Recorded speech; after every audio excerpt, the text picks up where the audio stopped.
오늘 내 신을 벗으라는 말씀으로 말씀을 전하겠습니다. 오늘 먼저 우리 옆에 있는 우리 성도님들과 함께 인사하겠습니다. 예수님의 이름으로 당신을 사랑합니다. 네, 권사님 옆에 우리 장로님 보시고 하셔야죠. 네, 눈을 마주치시고요. 네, 예수님의 이름으로 당신을 사랑합니다. 이렇게 한번 안아주시고요. 네, 할렐루야. 네, 감사합니다. 좀 안아주십시오. 한번. 네. 네, 감사합니다. 저는 그 아리스토텔레스를 참 사랑합니다. 이 아리스토텔레스가 이런 말을 했습니다. 인간은 본성적으로 사회적 동물이다. 이런 말씀을 많이 들어봤을 것입니다. 사회 일원이 되지 않는다면 그것은 짐승이거나 신이다. 이렇게 얘기했습니다. 그건 뭐냐면은 우리는 사회적으로 서로 관계를 맺고 살아가는 존재라는 것입니다. 혼자 살 수 있는 사람이 없고 같이 함께 공동생활을 하고 그리고 혼자 자급자족으로 살 수 있는 인간은 신이 아닌 이상 없다고 하고 아리스토텔레스는 정치학이라는 책에서 얘기하고 있습니다. 이 인간은 사회적인 동물이기 때문에 우리가 누군가 함께할 사람을 꼭 찾아야 합니다. 우리 사랑하는 성도님들은 누굴 찾고 계십니까? 내 인생의 발레자, 나와 함께 영원히 함께할 사람, 나의 진정한 친구를 찾고 있습니까? 우리가 내 마음을 한번 시원하게 알아주고 내 마음과 뜻을 통하는 사람을 만나면 얼마나 정말 큰 축복이겠습니까? 하나님도 사람을 찾고 있습니다. 어떤 사람을 찾고 있겠습니까? 우리 성경에 보면 오늘 말씀에 모세가 나옵니다. 왜 하나님이 이 모세를 찾았을까요? 모세가 하나님을 먼저 찾은 것이 아니라 하나님이 모세를 찾아왔습니다. 오늘 말씀에도 오늘 출애굽기 3장 5절 말씀에 하나님이 이르시되 이렇게 이리로 가까이 오지 말라 이렇게 얘기했습니다. 아니 가까이 오라 그러면 가까이 오지 왜 가까이 오지 말라라고 이렇게 얘기했습니까? 분명히 하나님이 찾으셨는데 하나님은 이 수많은 백성들 중에 이 하나님이 원하시는 사람을 찾아서 사용하기를 원하시고 있는 것입니다. 이 구약 시대에 이스라엘 백성들이 애굽에서 몇 년 동안 종살이를 했냐면 450년 동안 이 종과 같은 삶을 살았던 거예요. 절망하고 고통을 당한 이 고통과 절망 가운데 이 이스라엘 백성을 구원해 줄 지도자를 찾고 있었다는 거예요. 근데 모세를 선택하신 겁니다. 성경은 이처럼 하나님은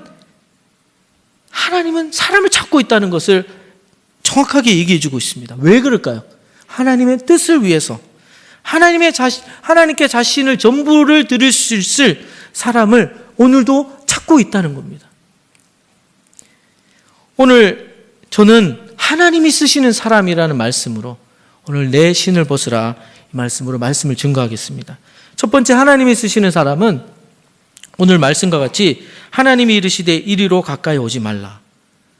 이건 무슨 말씀이냐면 하나님이 임재하시는 사람입니다. 거룩하신 하나님이 직접 모세를 만나 주신 거예요. 그래서 모세는 그 하나님을 만나고 하나님의 부르심과 하나님의 존재를 알게 되었습니다. 먼저 하나님이 모세를 찾은 겁니다.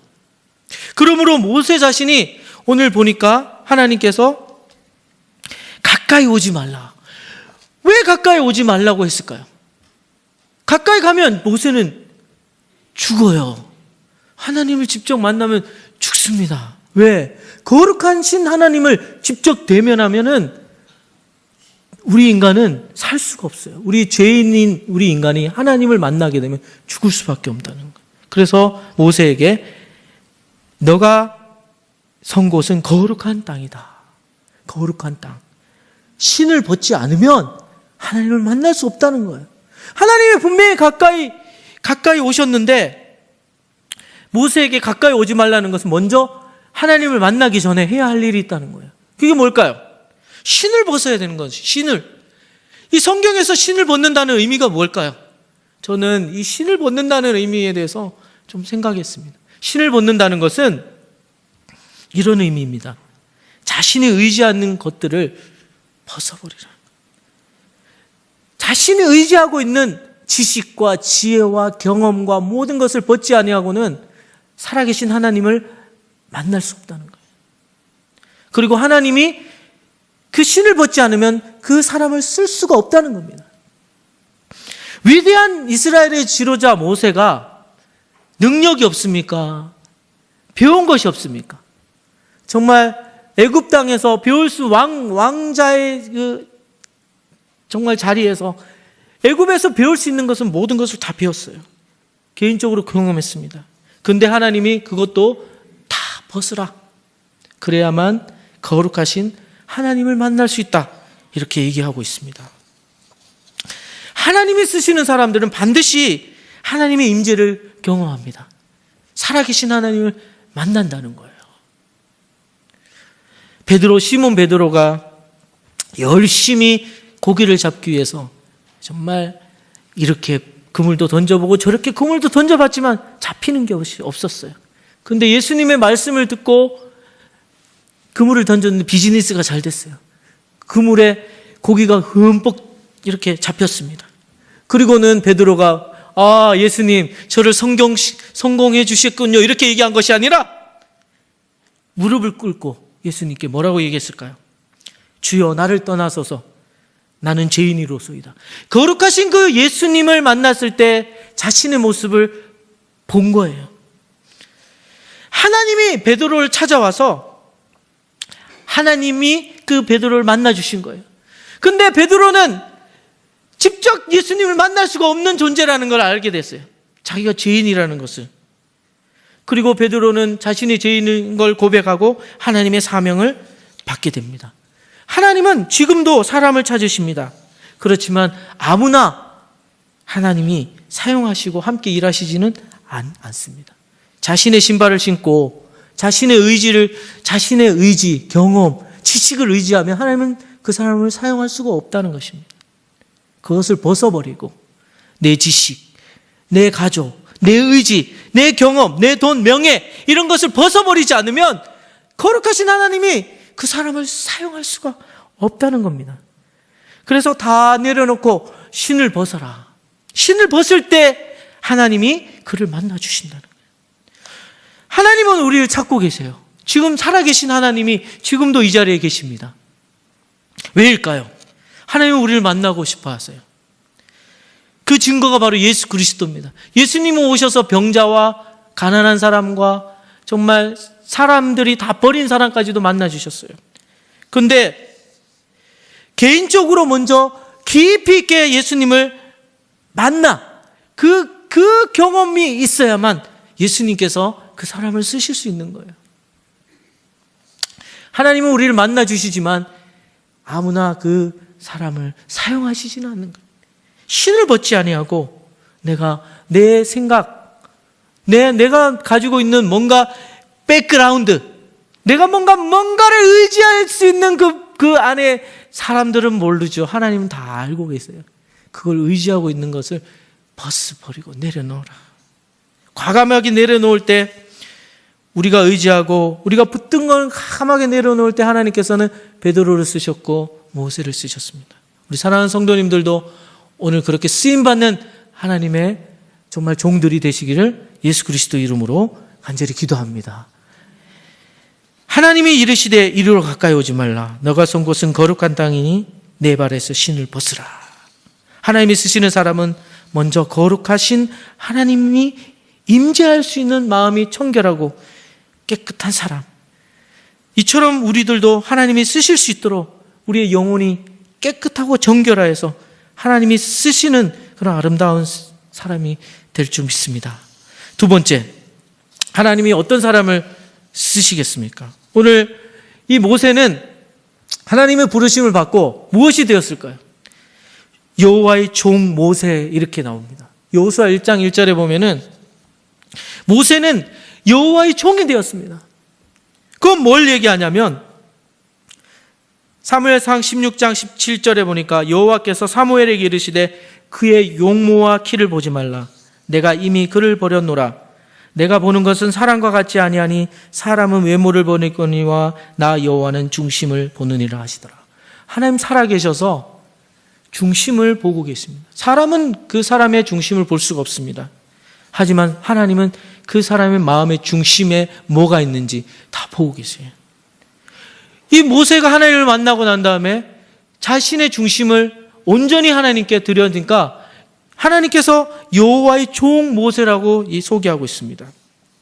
사람은 서로를 속일 수 있고 사람은 서로를 정말 어떻게 그 사람을 이게 속여가지고 이렇게 끌어들일 수도 있어요.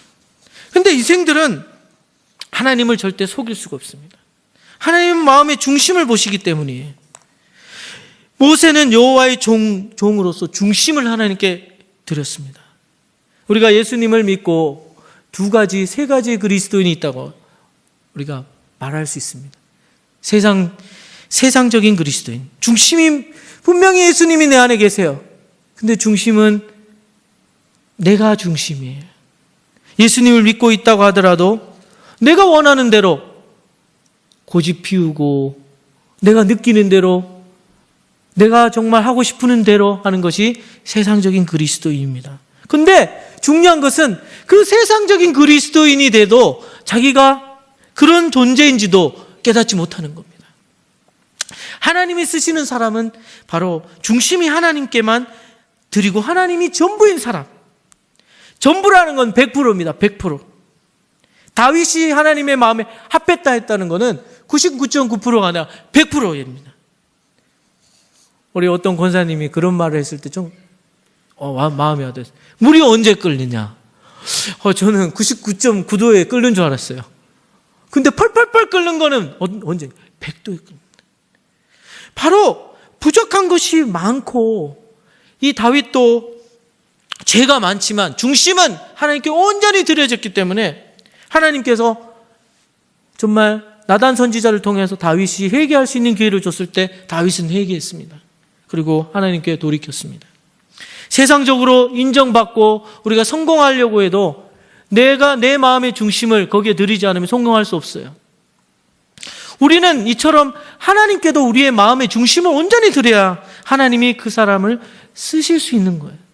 우리는 하나님을 만날 수 있고 우리는 하나님을 경험할 수 있는 모든 조건은 갖춰져 있어요. 하지만 내 중심이 온전하게 하나님께 드려지지 않으면 우리는 초점이 흐려지고 중심이 늘 흔들릴 수밖에 없습니다.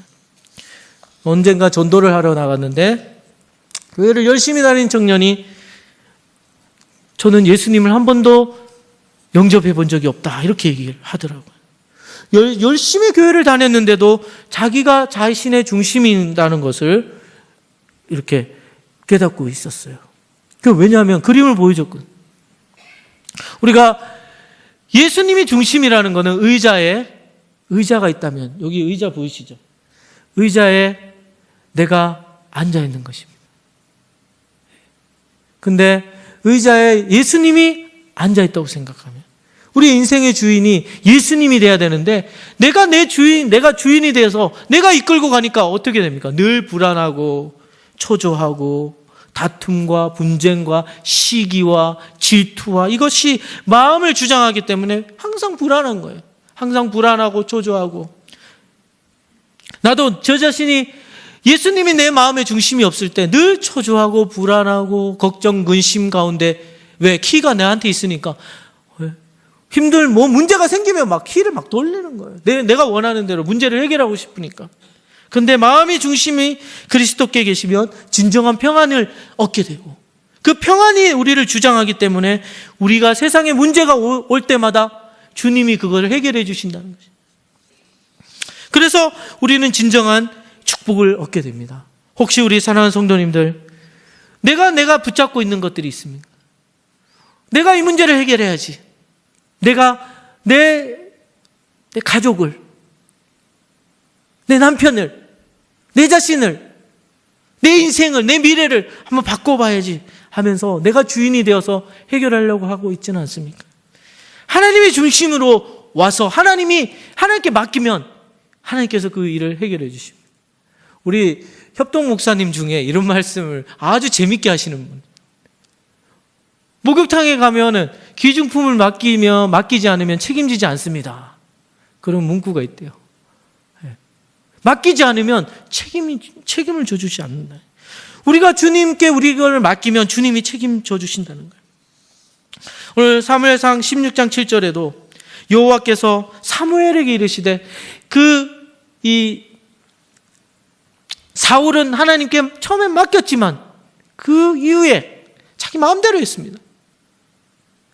제사장이 할 일을 자기가 하고, 그래서 하나님께서 외모와 용모를 내가 보지 않고 그를 버렸다, 이렇게 얘기하십니다. 내가 보는 것은 사람과 같지 않다. 중심이 온전하게 들여지지 않으면 우리는 하나님께 쓰임을 받을 수가 없다는 거예요. 내 마음대로 하는 사람은 그냥 내버려 둔다는 겁니다. 우리도 자식을 키워보면 알죠. 내 마음대로, 자기 자식이 마음대로 하면은 부모가 너무나 사랑하지만 내려놓을 수밖에 없는 거예요. 하나님께 중심을 드리면 하나님께서 책임져 주십니다. 그리고 능력을 부어 주십니다. 아멘. 네, 마지막으로 우리 오직 하나님의 뜻에 순종하는 사람입니다. 하나님이 쓰시는 사람은 오직 하나님께 순종하는 사람. 이 모세가 믿음으로 하나님의 말씀과 뜻을 위해서 고난받는 것까지 내가 기뻐했다, 이렇게 말씀하고 있습니다. 사무엘이 또한 여호와께 번제와 다른 제사를, 그의 목소리를 청종하는 것을 좋아하심과 같이 좋아하시겠나이까. 순종이 제사보다 낫고 듣는 것이 수양의 기름보다 낫다. 이 사무엘도 제사를 드리는 것보다 순종하는 것이 더 낫다. 오늘 말씀에도 내 계명을 가지고 지키는 자라야 나를 사랑하는 자니, 나를 사랑하는 자는 내 아버지께서 사랑하실 것이요 나도 그를 사랑하여 그에게 나를 나타내리라. 말씀을 순종하고 지키는 사람에게 예수님께서 그와 함께 하신다는 것을 말씀하고 있습니다. 이게 무슨 말이냐면은, 우리가 말씀을 지킨다는 것은 하나님께서 원하시는 것이 무엇인지를 알고 그것을 정확하게 하는 것입니다. 예수님을 믿는 자들에게 최우선이 무엇입니까? 예수님이 가장 기뻐하는 일이 하는 겁니다. 그건 저는 복음 전도라고 얘기합니다.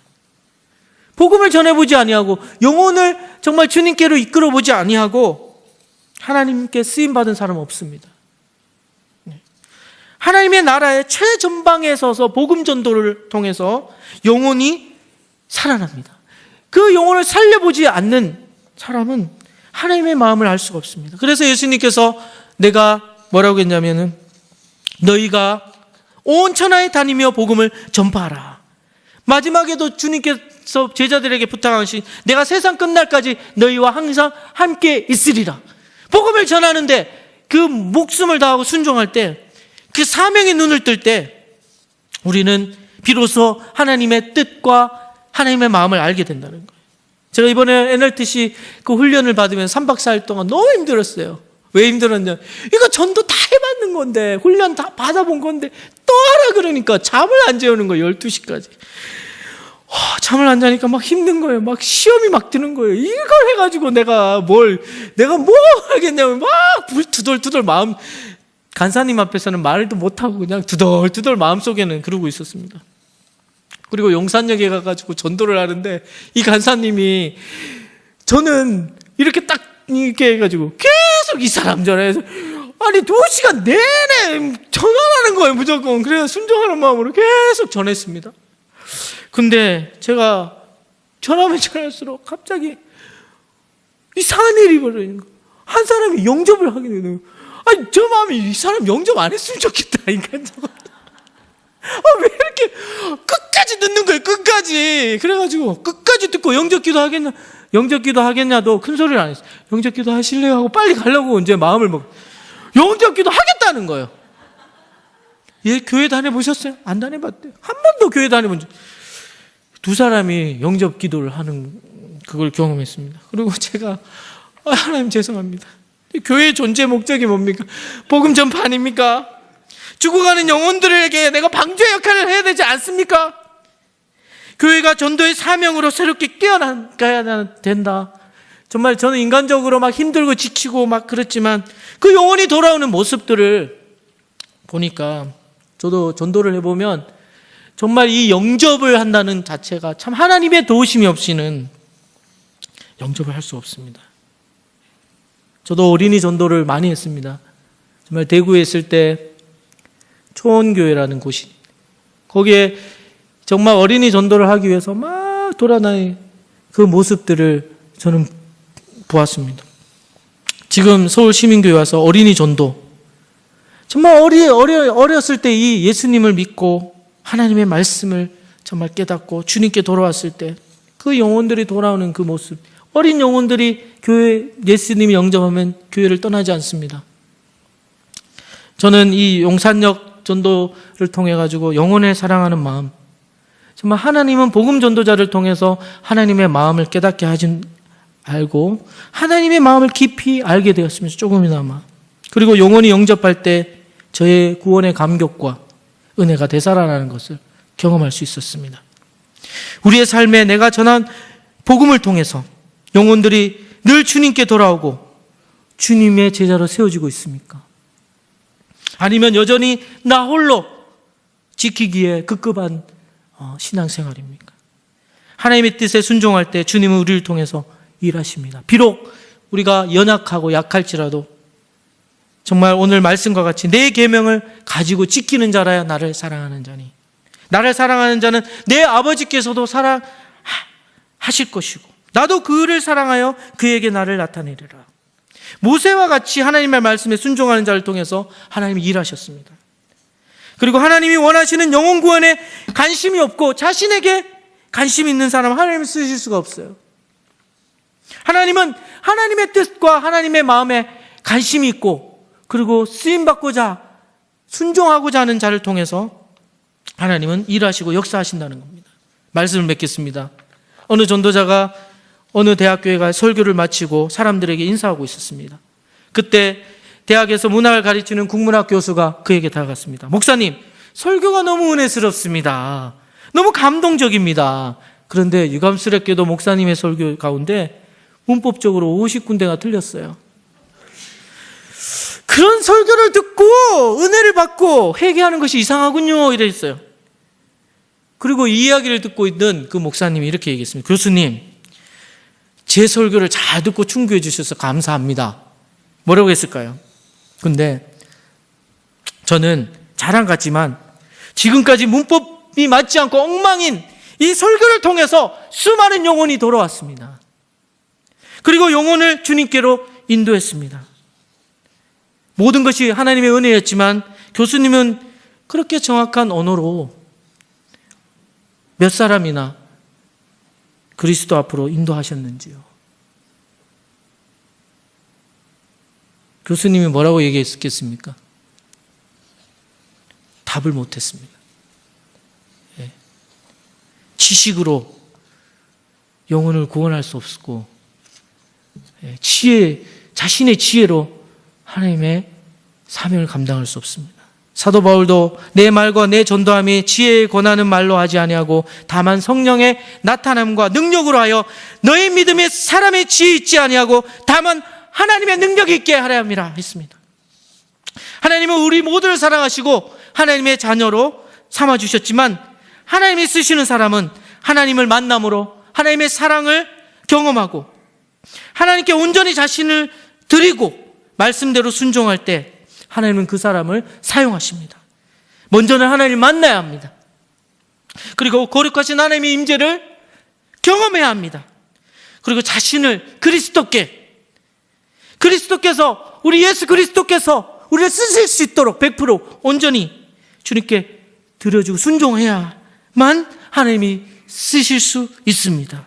우리 사랑하는 성도님들, 우리 서울 시민교회 우리 귀하신 우리 권사님 성도님들은 이 시대의 영혼의 구원의 방주의 역할을 잘 감당하고 하나님께서 사용하시는 우리 성도님 될 줄 믿습니다. 아멘.